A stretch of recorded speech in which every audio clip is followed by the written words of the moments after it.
What's up, guys? I'm back. It's 2020. It's been pretty much a year. I can't believe it just saying that. A year off since I've done like my last month of podcast. I did 3 in the year of 2019. And to be honest with you, I didn't even do any following those 3 in the first month of January 2019. It's 2020. We are February of the new year. And I came to realize that, I need to provide you guys with a lot of value, with a lot of content, with a lot of activity. And, being a little perfectionist on my side, I think breaking my head like that, led me to not even release any episodes for you guys. And just with those 3 episodes that I released in 2019, interviewing amazing people with, great stories, we got amazing feedback, all 4 of us, within those 3 episodes. So, I was like, it's time. It's time to do some episodes, not only interview people with, stories that have a lot of adversity in them, where they conquered that adversity and, are succeeding now or are super healthy. But I'm also going to be doing solo episodes like this one, where I could provide you guys a lot of my personal stories, a lot of value, and hopefully be that catalyst to get you going towards certain goals you may have, or just give you a different insight on what I experienced. And it's always good to hear, I guess, more of a personal side of me. And with social media and with the kind of personal brand that I have in the fitness domain, I think by doing a podcast like this, where there's a lot of interactive type things going on, it could give you a different perspective on who I actually am, give you a more in-depth look as to who I am, and it's not just the the abs and the muscles and all that. So I think it's a really great way to connect with you, all of you. And so today's episode is something that I've been wanting to kind of spread the word out on this, and I really wanted to talk about this for a very, very, very long time. So I thought, beginning 2020, well, we're already in February, but for the first episode of 2020, I thought it would be great to speak about this. I posted something not long ago about never creating a plan B or a backup plan. Never creating a plan B or a backup plan. I learned this at a very young age, especially when I wanted something very bad, when I was playing hockey. I learned when I was setting my foundation as a young kid, like a teenager, just to never set a backup plan and never set a plan B. So always stick to your plan A. If you're in school, if you're playing hockey or a certain competitive sport, if you at a job, if you're just doing daily tasks, a lot of people out there, a lot of you tend to, have that plan B and that backup plan. And I'm totally on the reverse of that. A lot of us create those plan Bs or those backup plans, or have the thought of creating that just because it's a fallback option. It's a safer option. You're kind of giving your mind a reassurance as to, if plan A doesn't work, obviously we have something to fall back on. We're safe. We're not falling, to the ground and completely failing and completely not moving forward anymore. So for me, a plan B, a backup plan, is really not the way to go. It might sound a bit harsh. It might sound a bit, very powerful, especially if you're used to creating those backup plans, whether big or small or whatever it may be, and within any branch that you're in. We tend to do that a lot. If you just look at your past week, if you just look at your past week, your past month, I'm sure that came into play where you were like, I'm gonna set a plan A, my first go-to move. But then if that doesn't work, then I have a plan B. Whether that be a certain type of idea or project you had for school, a certain place you wanted to go, but then you just set plan B or a backup thing where you fall back on. So all in all, it's to set a plan A, to stick to it, and not set that plan B or that backup plan. The reason being is because by setting that plan B or that backup plan, you're already from the start right there, putting the energy out there and over you that you don't actually want that plan A no matter what comes in the way. So if you're faced with a certain adversity, if you're faced with certain, if you fail a couple times or even the first time, then you're automatically or 99% of the time going to fall back on that plan B or that backup plan.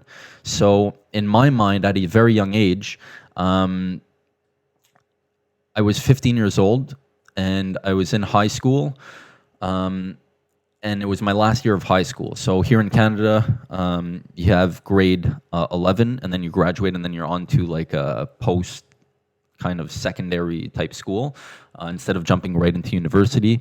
So when I was in grade 11, secondary 5 in high school at 15 years old, my goal was to graduate high school, not go to that post secondary type school and career path, but to focus my energy all on hockey. So when that time came, after graduation, after the summer, when I had no more school, I was looking for like hockey schools, like preparatory schools, like prep schools, and there was one here, and it was obviously not even in my family's like budget. We weren't able to really afford it because it was very expensive.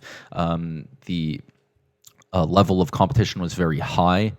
And obviously, with all that being said, it was like all the impossibles were like present, and it seemed so like not real and not attainable. But I kind of kept this this faith and this belief that I deeply wanted to attend this school. I wanted to be there. I wanted to be on the team. I wanted to be a student athlete at this school, especially when I visited. Even though all the boxes and all the rejections I was getting, there was not one green check. And that lasted for maybe 8 to 10 months.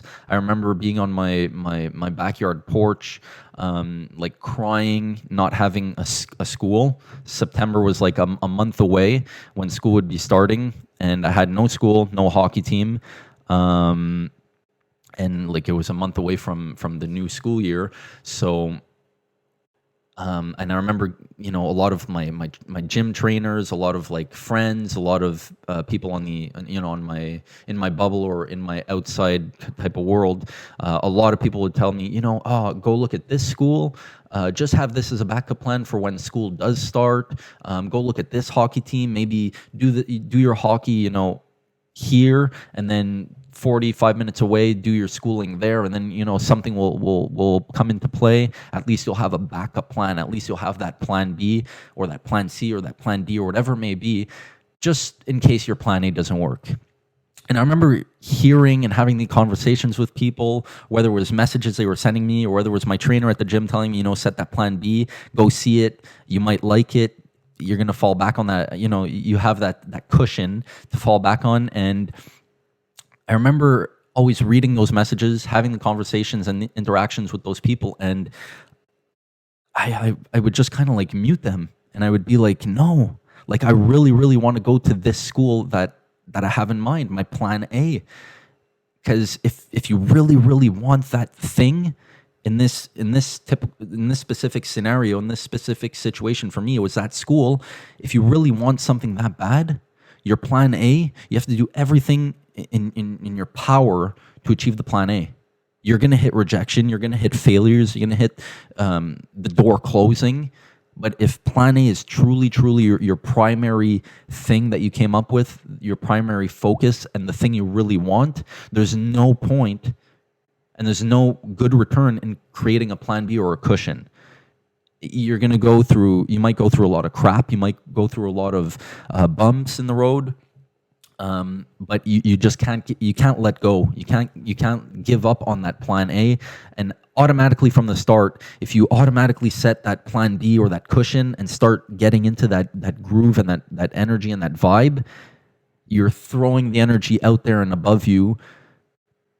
In the satellites, you're saying, I don't really want my plan A, Because if I get to that ninth rejection, that 10th rejection, or even the second, I'll go on my plan B.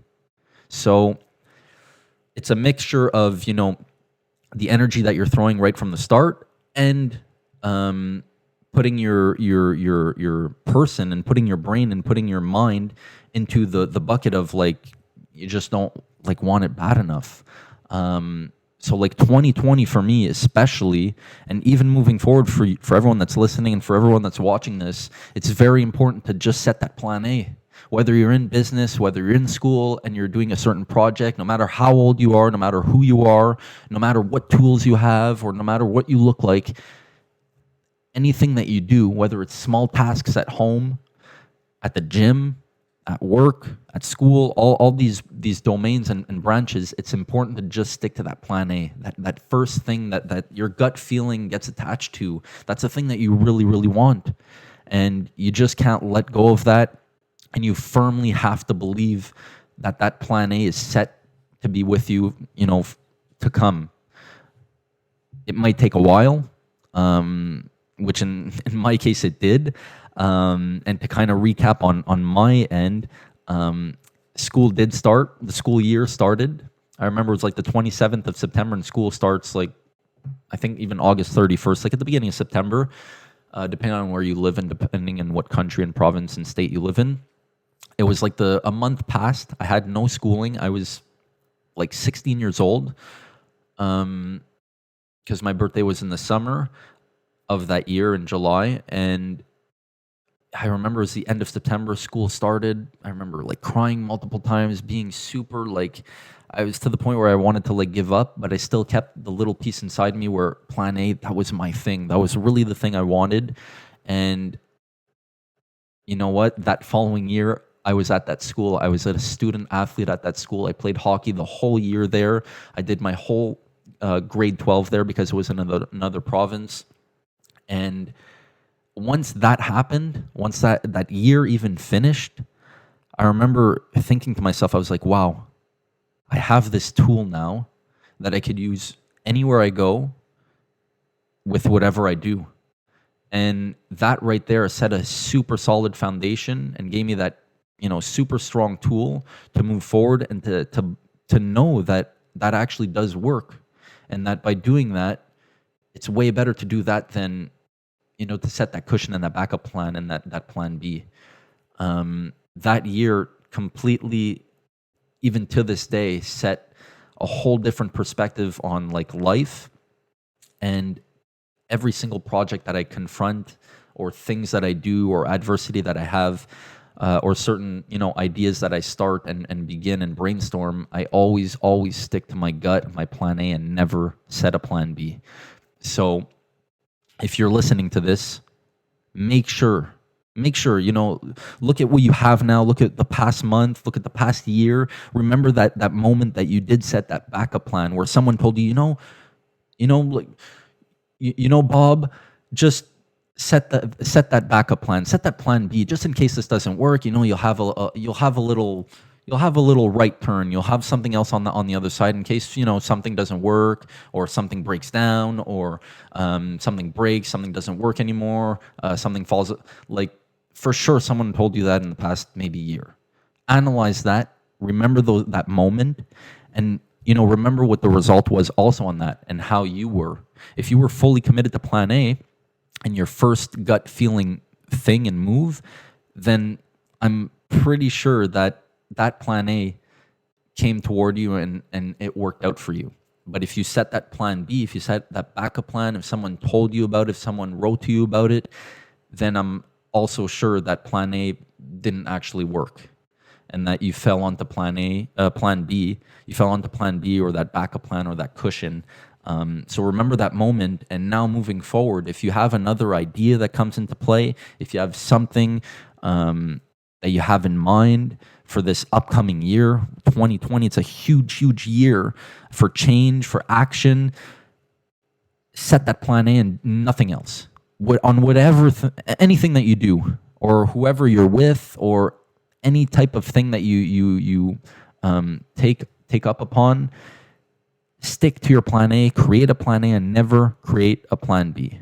So that's my kind of sense on that, and I really, really deeply wanted to share that with all of you listening and watching, because I think for me, and I know for a fact that for me it helped tremendously, and I know that it could help a lot of you.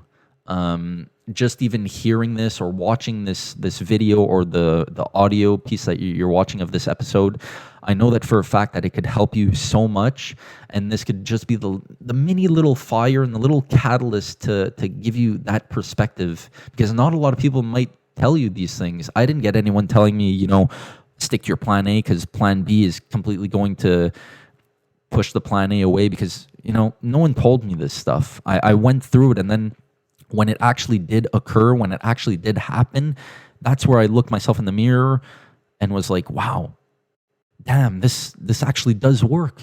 And then I compared it to the times that I used a plan B and a backup plan, and those things didn't work. So then when I put the two together, I was like, I'm never going to create a plan B anymore. Never a backup plan, not that cushion. That other backup thing, you don't want that. So moving forward, make sure that you tell yourself that everything you structure and plan upon is about that. It's about plan A and nothing else. Stick to your plan A, have faith in your plan A, and go full force towards it. You're going to hit bumps, you're going to hit curves, you're going to hit, doors shut, you're going to hit rejection, failure, and it's going to be crappy along the way. But just don't create that backup plan and that plan B. So that's all for episode 1. I hope you guys enjoyed this little solo episode.